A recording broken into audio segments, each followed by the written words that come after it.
তেনেকুৱা বহুতো আমাৰ প্ৰাচীন ঐতিহাসিক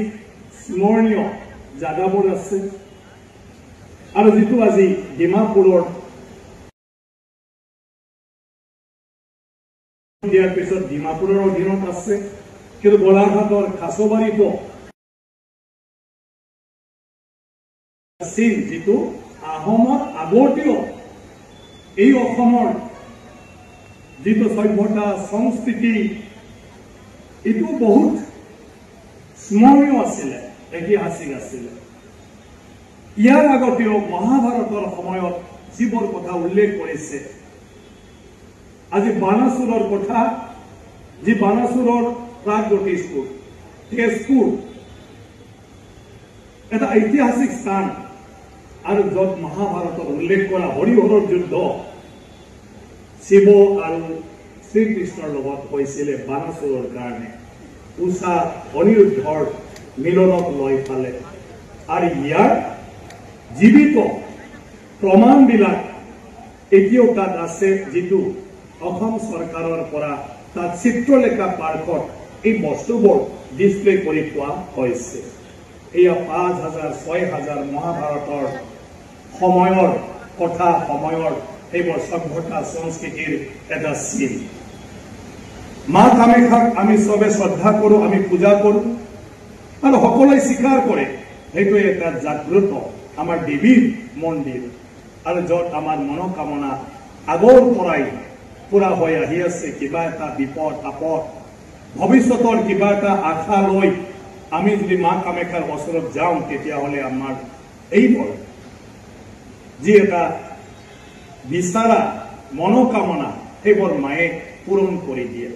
আৰু মা কামাখ্যাৰ ইতিহাস মহাভাৰতৰ নৰকাসুৰৰ লগত সম্পৰ্ক নৰকাসুৰৰ লগতে কাৰণ নৰকাসুৰে তাতে মা কামাখ্যা দেৱীক তেতিয়া পূজা কৰিছিল নৰকাসুৰৰ ইতিহাস যাক অসুৰ কৰা হৈছে দানৱ কোৱা হৈছে কিন্তু তেওঁ অসমৰে আছিলে আৰু এই কামাখ্যাৰ লগত জড়িত আছিলে আৰু তেওঁৱে কামাখ্যা মা দেৱীক পূজা কৰা আৰম্ভণি কৰিছিলে ইয়াৰ পিছত আজিৰ নতুন প্ৰজন্ম আমিও মা কামাখ্যা দেৱী হিচাপে আমি পূজা কৰি আছো এই নৰকাসুৰৰে পুত্ৰ ভগদত্ত কুৰুক্ষেত্ৰত গৈ ফালে কৌৰৱৰ লগত হৈ ফালে যুদ্ধ কৰিছিলে এই নৰকাসুৰৰ সময়তে মুৰা নামৰ বীৰ আছিলে যাক যদিও নৰকাসুৰৰ বন্ধু আছিল তথাপিও তাৰ সেনাপতি বুলি কোৱা হৈছিল যেতিয়া শ্ৰীকৃষ্ণই ইয়াত আহি নৰকাসুৰক বধ কৰিব আহিছিল তেতিয়া মুৰাই নৰকাসুৰক প্ৰটেকশ্যন দিছিল ৰক্ষণাবেক্ষণ দিছিল আৰু তাৰ পিছত শ্ৰীকৃষ্ণৰ হাতত বধ হৈছিল আৰু তাৰ পৰা মুৰাক বধ কৰাৰ কাৰণে শ্ৰীকৃষ্ণই মুৰাৰী উপাধি পাইছিল নৰকাসুৰক শ্ৰীকৃষ্ণই ব্ৰহ্মাৰ আদেশত তাৰ যি অত্যাচাৰ অন্যায় সেইবিলাকৰ কাৰণে বধ কৰিব খুজিছিলে প্ৰথম অৱস্থাত পৰা নাছিল যেতিয়া তেওঁ পুনৰ ঘূৰি যাবলগীয়া হ'ল নৰকাসুৰৰ লগত যুদ্ধ ধাৰি তেতিয়া তেওঁৰ ঘাওবিলাক দেখি যিটো ইনজুৰ বডি এইটো দেখি সত্যভামাই খং উঠি পালে তেতিয়া কৈছিলে যে নৰকাসুৰৰ অত্যাচাৰ বেছি হৈ গ'ল সি মৰিবই লাগিব তাক মাৰিবই লাগিব আৰু সেই হিচাপেহে এই অসমৰ এজন বীৰ পুৰুষ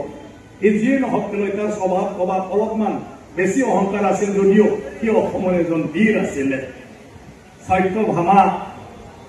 নৰকাসুৰৰ মাক ভূমি দেৱীৰ নতুন জন্ম আছিলে অৱতাৰিক ৰূপ আছিলে যেনেকৈ বিষ্ণু দেৱতাৰ অৱতাৰী শ্ৰীকৃষ্ণ আৰু সত্যভামা আছিলে ভূমি দেৱীৰ অৱতাৰী